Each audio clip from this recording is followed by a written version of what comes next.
after the storm.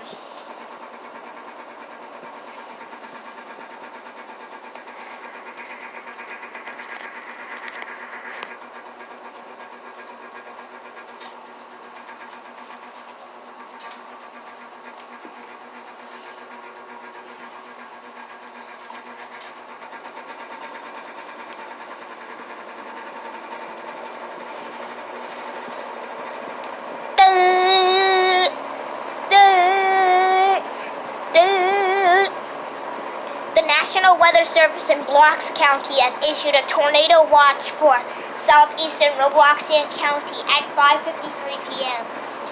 At 7:27 p.m., National Weather Service Doppler radar indicated severe thunderstorms and will be capable of producing 35 miles per hour. Seek shelter now. Beep, beep, beep.